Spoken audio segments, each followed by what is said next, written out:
In September of 1997, a man named John Smith would suffer a near-fatal slip on a misplaced banana peel. He was rushed to the hospital with severe head trauma, a brain hemorrhage, and boo-boos all over his right arm and torso. Despite the odds, John would pull through and make a full recovery. He left the hospital a changed man. Having come inches from death's grip, he would spend the next 3 years finding himself, mostly by standing on beaches and looking wistfully at the horizon. John knew he had to do something with whatever time he had left. Having practically no accomplishments to his name thus far, he needed something to be remembered for. He wanted a legacy that could outlive him and ensure people knew the name John Smith. He ventured into a music career, but unfortunately only found success making generic background music no one could put his name to. After a further misguided campaign in politics, John finally found his passion and knew what he wanted his legacy to be. John wanted to create a TV show.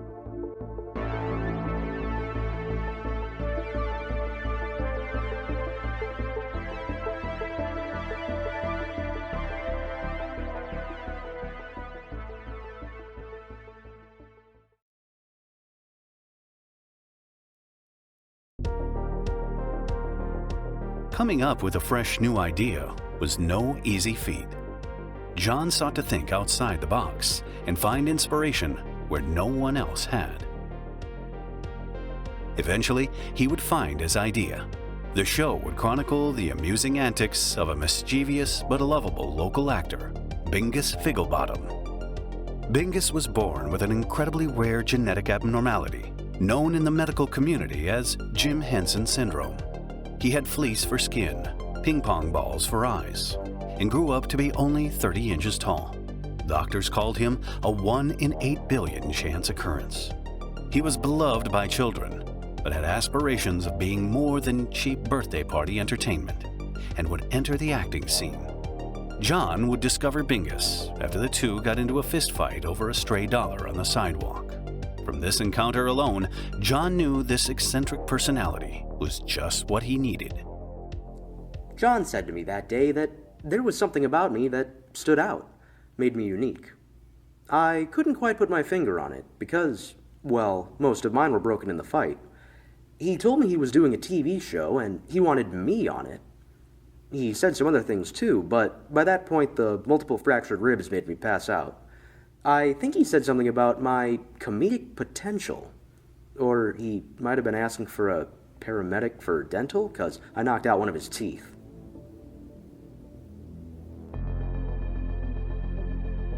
John approached a group of potential investors with his project.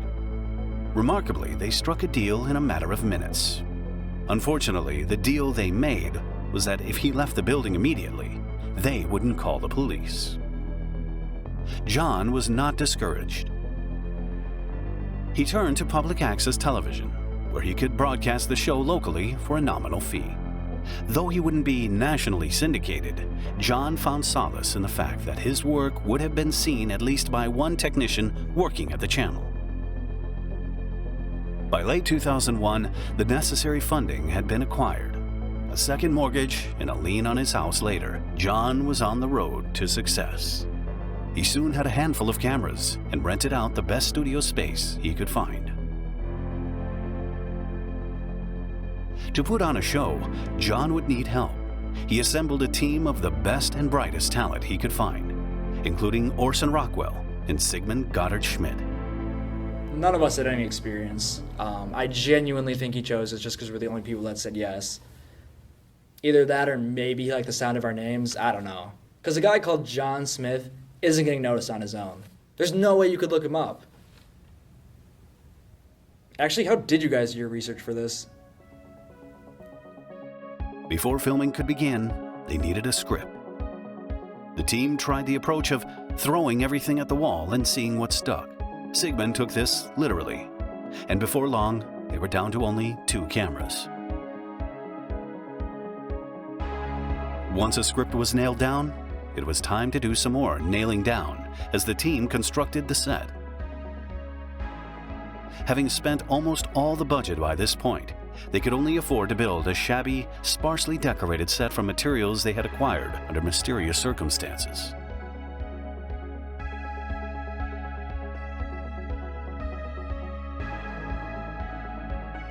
With everything in place, it was time to start rolling. It seemed the crew were in over their head.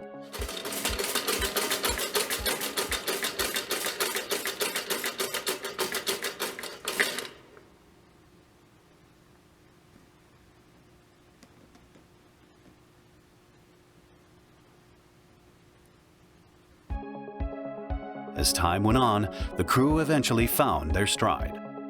However, John was growing dissatisfied. It seemed something was missing. Bingus was performing his part well, but he needed someone to work off of. John decided to bring in another lead. The role went to Chuck Haddle, a veteran actor in the area. Immediately, Chuck hit it off with the team, livening spirits and fitting in with almost everyone. Ironically, the only one he didn't get along with was his co-star. Chuck was a real asshole. Such an inconsiderate jerk. I couldn't stand to be around him. I don't know how anyone else did. Aside from that, this was my first big role. I didn't want to be upstaged by some new guy. I was there from the beginning. I had my character down. I didn't want to reshoot everything. I mean, we'd been at it on and off for weeks. No one told me making a TV show took this long. So, yes, I did try to haze him into quitting like I learned in college. I tied his shoelaces together when he wasn't looking. I put laxatives in his coffee. I sent him a prank pizza. I put laxatives in the prank pizza. I slashed his tires. I left a bunch of threatening voicemails on his answering machine. I stole his credit card and I racked up thousands of dollars of debt, tanked his credit score. And then I thought Chuck was fantastic. He was really excited to be there, and he acted the part great. Never had a problem with him. You know, honestly, if John and casting for the part Bingus had from the beginning, I think we'd all be in a much better place right now. Hey, if you guys have Bingus on for this, do not tell him I said that. Seriously. That son of a bitch. He would say that, wouldn't he? Huh. Huh.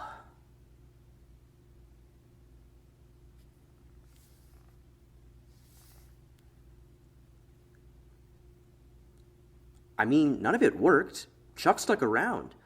I couldn't take it anymore. He was driving me up the wall, and everyone always took his side. No one listened to me when I talked about how much I hated his guts and I wanted him gone.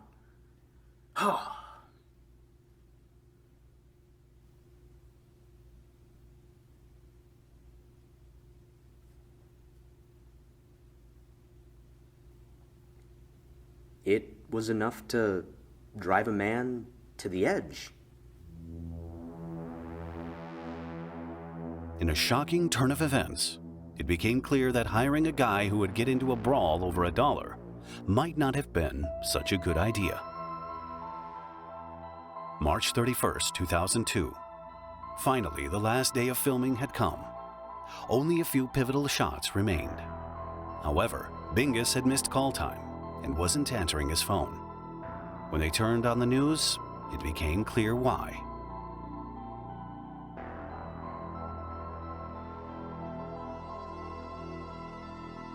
Earlier that day, Bingus had finally gone off the deep end and went on a crime spree across the city. Among his offenses were armed robbery, breaking and entering, grand theft auto, vehicular battery, parking in a handicapped space, jaywalking, downloading movies off the internet, removing the tag from a mattress that was labeled "Do Not Remove," leaving a tip under 15% at a restaurant, and going 6 over the speed limit in a residential area, which is what drew the police's attention. You don't go 6 over in a neighborhood. Everyone knows that. You can do it on a highway, but not in town. You can go 4 over. You're safe. 5 over, you're kind of pushing it. But 6 over, you're going to jail. It's as simple as that, and everyone knows it. As the chase wound to a close, Bingus would finally surrender peacefully to the authorities.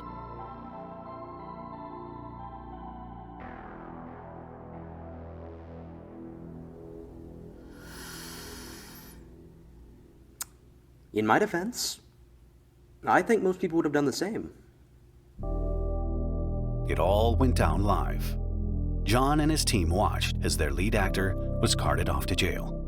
The entire series had been tailored around Bingus, meaning that without even more extensive reworking and reshooting, the show going forward was dead in the water. Though his project was now irreparably tarnished, John would not admit defeat, but he resolved to start over and try his luck with something new. But his luck had just run out. Immediately after closing production that day, John would see his past repeating itself.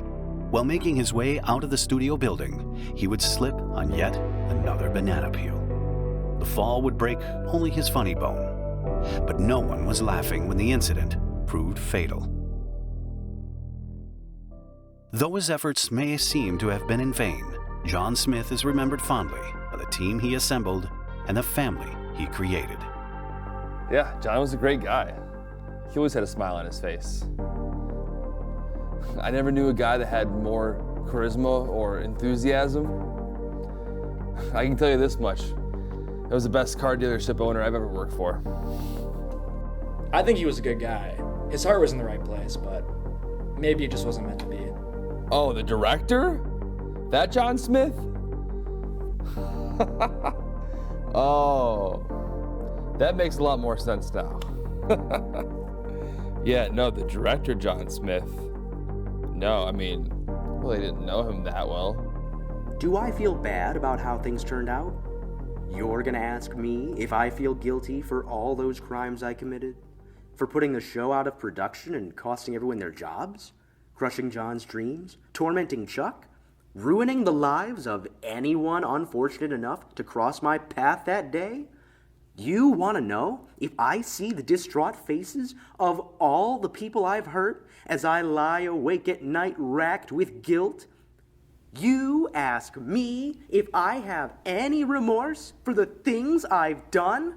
Do I feel bad?